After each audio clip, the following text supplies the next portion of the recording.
Bienvenido. Siéntate. Vamos a aprender. Esto es Filoso Ando.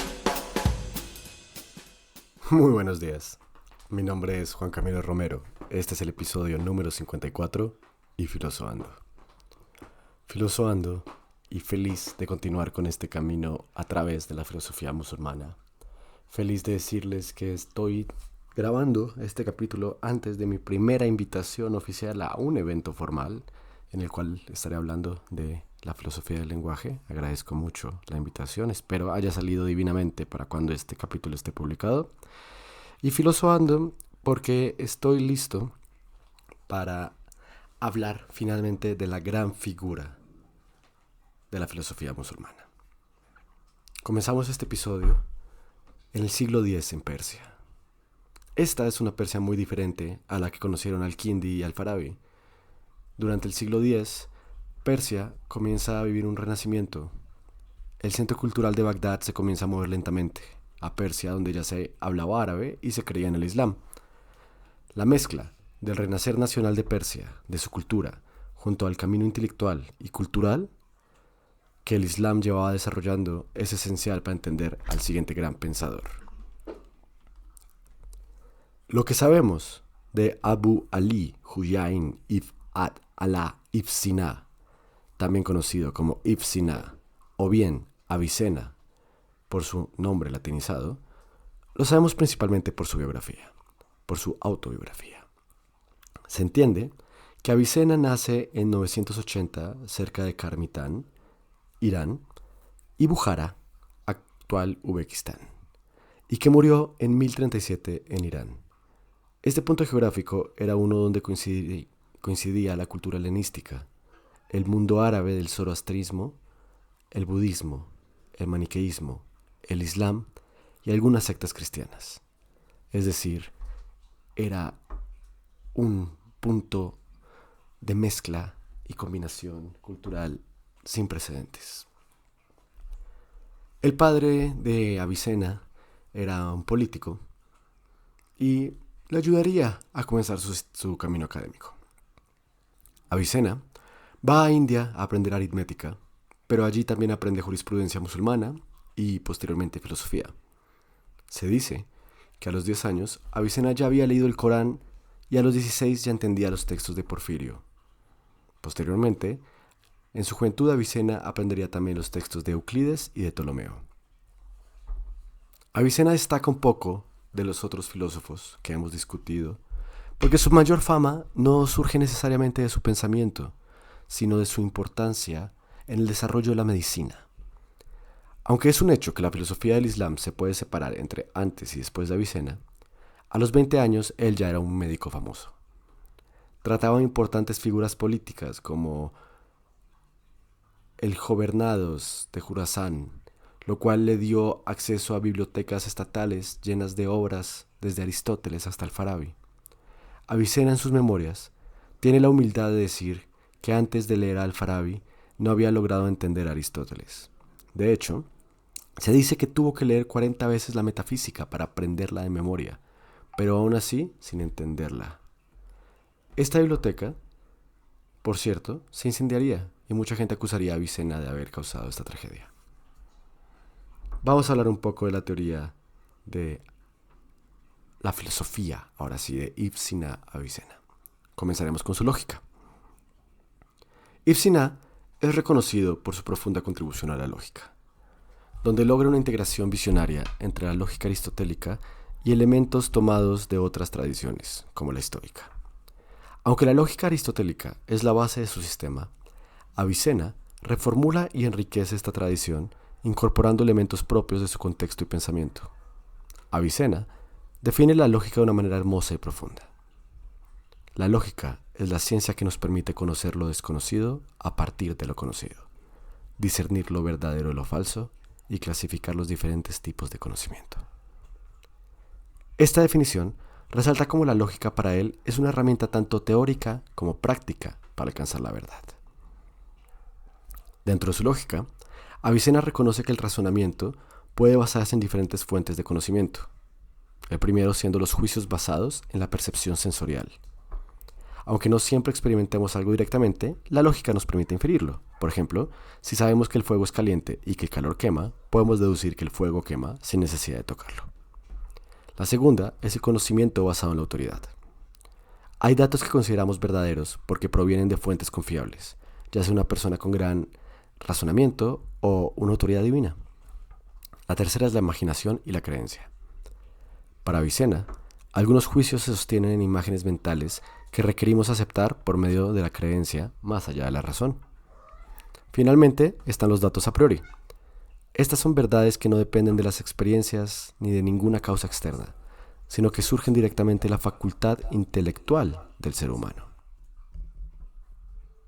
En este punto, Avicena se adelanta siglos a Descartes, afirmando que el hombre puede deducir su propia existencia y la noción del yo sin recurrir a información externa. Avicena, en este mismo camino lógico, identifica tres formas principales de razonamiento.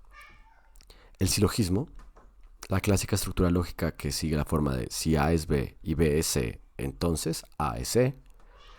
La inducción, que se refiere al proceso de pasar de lo particular a lo general, construyendo reglas a partir de la observación de casos en específico.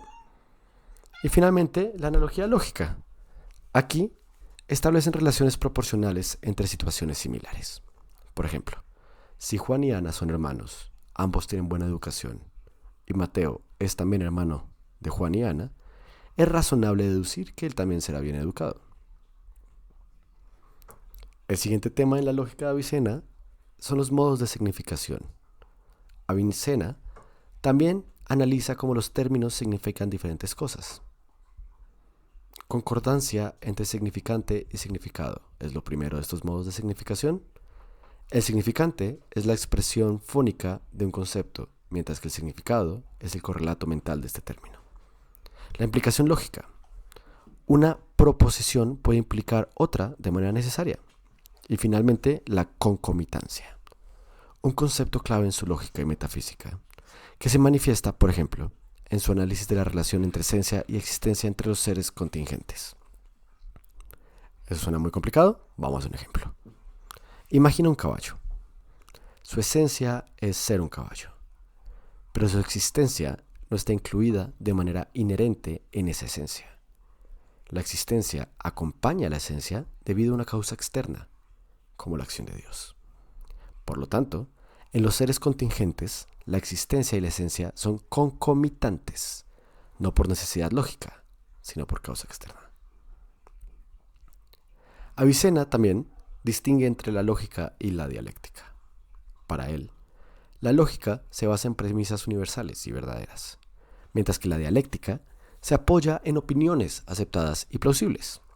La lógica busca la certeza, mientras que la dialéctica se orienta hacia la probabilidad. Además, mientras la lógica es principalmente teórica, la dialéctica tiene un uso más práctico. Siguiendo la lógica estoica, Avicena distingue entre lo verdadero y la verdad. La verdad, según él, es una consideración mental sobre una existencia particular. Y hay tres tipos de verdades. Están las verdades necesarias, que expresan la permanencia de la existencia. Están las verdades imposibles, que denotan la permanencia de la inexistencia. Y están las verdades posibles, que no implican ni la permanencia de la existencia ni la de la inexistencia. Son cosas que pueden ser o no ser, pero no necesariamente son. ¿Se acuerdan cuando estábamos hablando durante toda la patrística y sobre la escolástica del debate sobre los universales? Pues bueno, Avicena, por supuesto, tiene su opinión. Sin embargo, no se centra en el problema de los universales.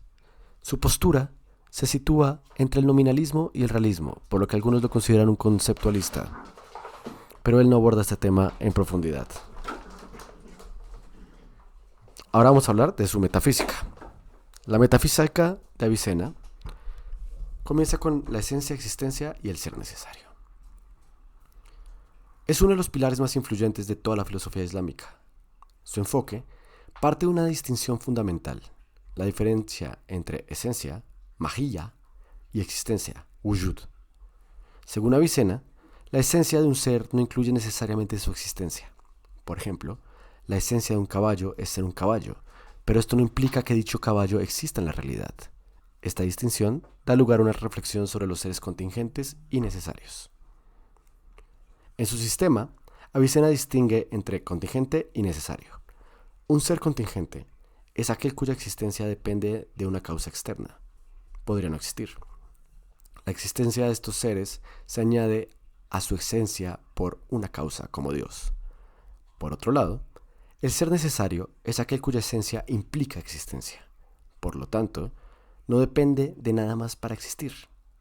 En términos teológicos, este ser necesario es Dios, autosuficiente, eterno y la causa de todo lo que existe. Ahora, si esta es la causa de todo, ¿cómo podemos explicar que lo múltiple surja de lo uno? Para esto, Avicena desarrolla la teoría de la emanación. Según esta, el ser necesario emana una primera inteligencia. A partir de esa inteligencia, se generan otras inteligencias y esferas celestes, en un proceso jerárquico que termina en el mundo sublunar, donde se encuentran las sustancias materiales. Esta estructura permite que lo diverso surja de lo unitario sin comprometer la simplicidad divina. Yo veo aquí un poquito de influencia del taoísmo que tiene sentido geográfico, no sé ustedes qué opinan. Ahora, ¿cómo se relaciona entonces la esencia y la existencia?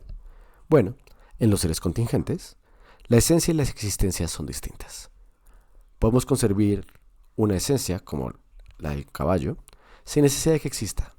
Sin embargo, en el caso del ser necesario, la existencia y la esencia son idénticas.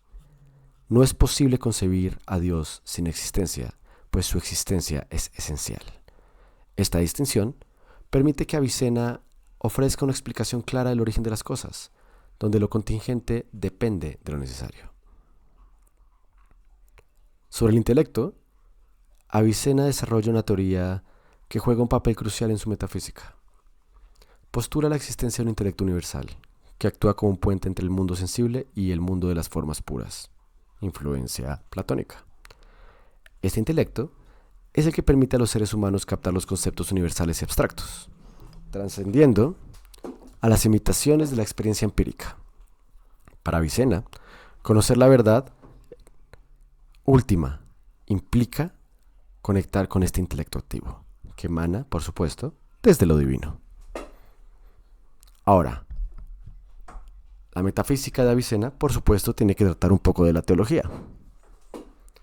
El sistema metafísico de él culmina en la comprensión de Dios como el ser necesario, la causa primera y la verdad última.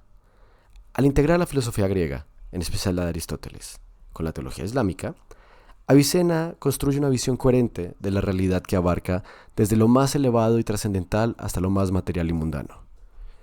Esta integración no solo busca explicar el mundo tal como es, sino también orientar al ser humano hacia la verdad suprema. Habiendo acabado ya la metafísica, podemos hablar de la antropología. Para Avicena, el alma se divide en tres especies. El alma vegetal, que es la primera entelequia de un cuerpo natural, tiene órganos, se reproduce, crece, se alimenta. El alma animal, que es la primera entelequia de un cuerpo natural, que posee órganos en tanto que percibe las cosas individuales y se mueve por medio de la voluntad. Y el alma humana, que es la primera entelequia del cuerpo natural que posee órganos, que lleva a cabo actos de elección racional y de deducción por medio de la opinión y en tanto que percibe cuestiones universales. Ahora, hablamos del alma, ¿correcto? ¿Cómo se divide el alma? Bueno, el alma para Avicena tiene facultades. La primera de estas siendo el intelecto práctico. Este se ocupa de los asuntos relacionados con la vida diaria y el comportamiento moral. El intelecto práctico toma decisiones y actúa en función de los principios racionales aplicado a situaciones concretas. El intelecto teórico se encarga de la contemplación de verdades universales. Es la facultad más elevada y la que permite alcanzar el conocimiento verdadero. Avicena distingue entre tres diferentes niveles de intelecto teórico. El primero es el intelecto material o potencial. Es la capacidad del alma de recibir formas o conceptos inteligibles. Se encuentra en un estado potencial antes de adquirir el conocimiento. clara influencia aristotélica, por cierto. El segundo es el intelecto en acto. Es cuando la mente actualiza su potencial al conocer conceptos inteligibles. El tercero es el intelecto adquirido. Es el estado más avanzado donde el intelecto está en posesión de verdades universales y se eleva hacia el conocimiento puro. Ahora, volviendo al alma, para Avicena, aunque el alma es independiente, su conexión con el cuerpo es necesaria para su función en la vida terrenal. El cuerpo actúa como un instrumento a través del cual el alma interactúa con el mundo físico. Sin embargo, el alma no se reduce a las funciones corporales y no perece con la muerte del cuerpo. Este punto es esencial para su visión de la inmortalidad del alma. Avicena también introduce la noción del hombre volador o hombre suspendido, un experimento mental que demuestra la independencia del alma. Imagina un ser creado de manera instantánea, suspendido en el aire, aislado de toda sensación corporal. A pesar de no tener contacto con el mundo exterior, este ser tendría conciencia de su existencia, lo que prueba que el alma no necesita el cuerpo para existir y por tanto es inmaterial. En la antropología de Avicena, el conocimiento se adquiere a través de la intermediación del intelecto agente, una entidad abstracta que ilumina el intelecto humano para recibir las formas inteligibles. Esta conexión es clave en su visión de cómo el ser humano puede trascender lo sensible y alcanzar la verdad. Esta es una gran cantidad de información que les he dado acerca de Avicena o Ibsina, pero todo es pertinente. Es increíble la facilidad con la que Avicena, como buen médico, que un médico a fin de cuentas no es más que un filósofo con biología, sabe categorizar y meter en claras categorías cada aspecto físico y espiritual de la condición humana. Es por Avicena que se encuentra este punto de unión entre la tradición persa, la filosofía árabe, la filosofía musulmana, inclusive el helenismo y el cristianismo. No es sorpresa que veremos estas ideas de Avicena después recreadas en figuras como Santo Tomás de Aquino, o inclusive la definición del hombre suspendido de Avicena no es muy lejana del Dasein de Heidegger. Es un fantástico miembro, y si tienes que decidir un filósofo sobre el cual estudiar para decir que leíste a un filósofo del Islam, vete con Ibn Sina. No sé por qué le decimos Avicena. Le deberíamos decir por su nombre. ¿Qué opinan ustedes? Como siempre, muchas gracias por escucharme. Muchas gracias por seguir el podcast. Hemos crecido en comunidad de una manera impresionante. No les puedo agradecer lo suficiente. Si les gustó el video, una manita hacia arriba. Si estás en Spotify, 5 estrellitas. Nos vemos la próxima semana. Todavía no sé de qué vamos a hablar. Un abrazo.